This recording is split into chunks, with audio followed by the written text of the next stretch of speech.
Right now, I'm so pleased to have joining us via telephone from Capitol Hill, Congressman Steve King of Iowa. Steve, it's good to have you back on America's Forum.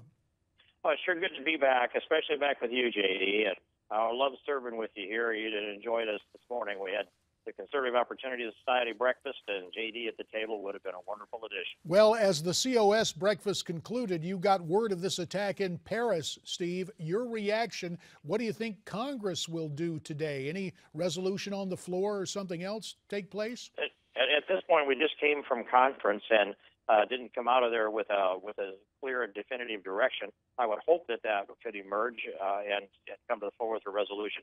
This is, of course, it's a sad tragedy, and our hearts go out and our prayers go out to the families and the French people that have lost their lives and taken this kind of damage. I think we know that we've got a pretty good measure, at least, on what the motivation is. I haven't been able to dig very deeply into the details, but if they went into the newspaper with AK-47s, masks on, and this is the paper that had been satirically criticizing Islam, this is a continuation of the terrorists that emerged from radical Islamists, and the French are paying the price today as we paid the price on September 11th.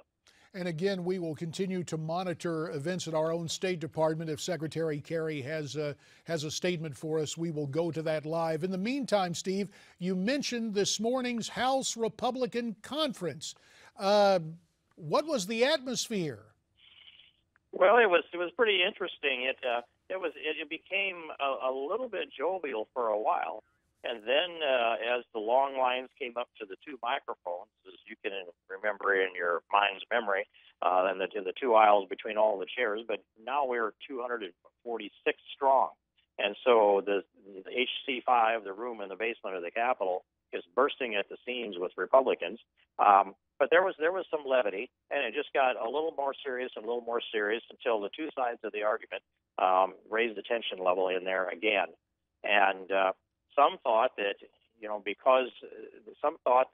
members of Congress who have a vote card and they have the constitutional vote that we put up for Speaker, that's required by the United States Constitution. And they argue that you really don't have a free vote if you're a member of a conference and that conference, and be the Republicans or Democrats, have voted to nominate an individual for Speaker. They argue that you're bound to vote for that individual because you're bound to have to abide by the decision of the majority in the conference. Steve, obviously, you and 24 others had a very different point of view. 25 of you voting not for Speaker Boehner, but for another choice. Have you talked to John Boehner in the wake of your vote and yesterday's developments and opening of the new Congress? No, I haven't. And although Louis Gohmert did in a brief conversation, and Ted Yoho had a brief conversation with him, I haven't found that I make a lot of progress when I'm having conversations with John Boehner, so I didn't take a lot of effort to do that. I wanted to see how they were going to react to this, and one of them was the retaliation move of kicking Daniel Webster and Rich Nugent off the Rules Committee, and that's now under reconsideration. Now this is big news. So the two Floridians who were kicked off the Rules Committee by Speaker Boehner, the conference is going to reconsider that action? Well, let me say that the Speaker is going to reconsider that action, and we will see how that comes out. It'll take a few hours to get this resolved. I don't think they'll let it sit very long. I can understand why the Speaker needs people that he can count on the Rules Committee. I mean, we know how that system works, but you don't kick them off for voting their conscience on a constitutional vote on the floor. And so if they want to negotiate with them and say, you might be tired of the Rules Committee, what's your plum committee assignment? Maybe Ways and Means. Dan Webster, if you'd like to go there, we'll make a trade with you. I could see doing that, and that would not be retaliation.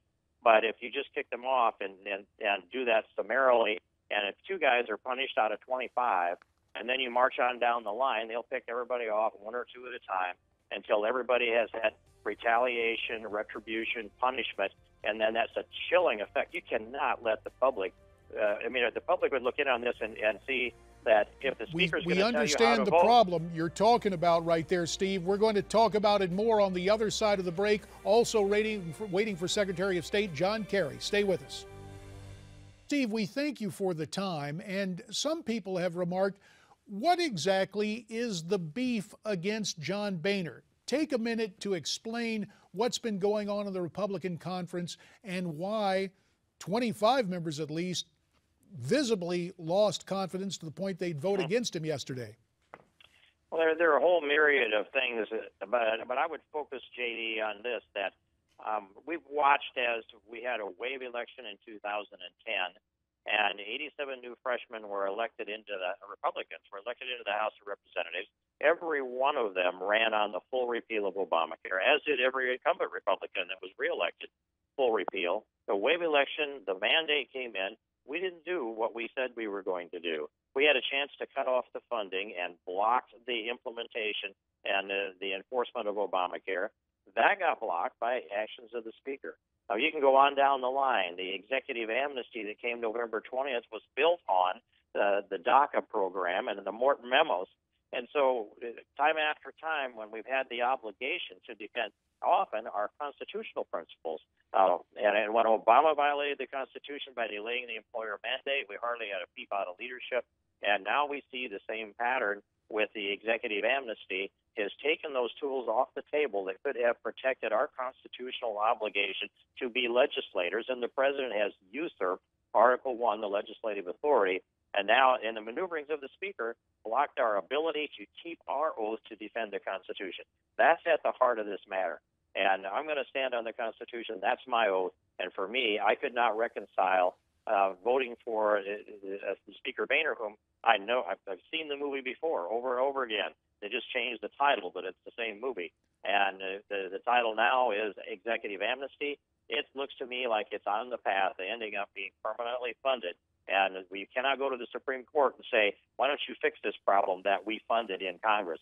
So that's the stand that a lot of us took.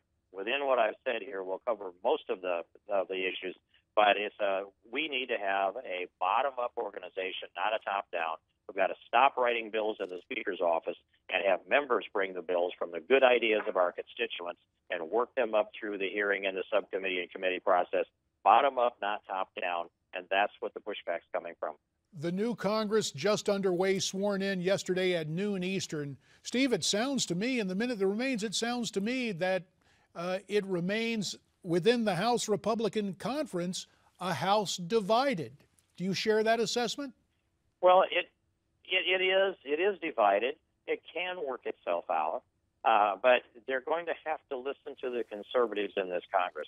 They've been starting out with the idea they like to beat the conservatives, and if they have to work with Democrats and beat the conservatives, they seem to prefer that. And I'm talking about the leadership decisions.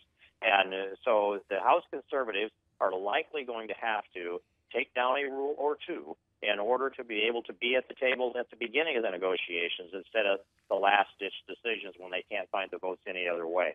That's what's taking place here. It's the conservatives asserting ourselves. And by the way, this election was about repeal Obamacare, block the president's executive amnesty, put the president in a political straitjacket. That's what people said in November. We need to follow through that in 2015 and 16. Final 15 seconds. Is John Boehner a supporter of amnesty? I think so. When I read his statement here a year ago, everything in that statement of principles fit the Gang of Eight bill. So if you support the Gang of Eight bill, that's amnesty. It's instantaneous, perpetual, and retroactive amnesty, in fact, J.D.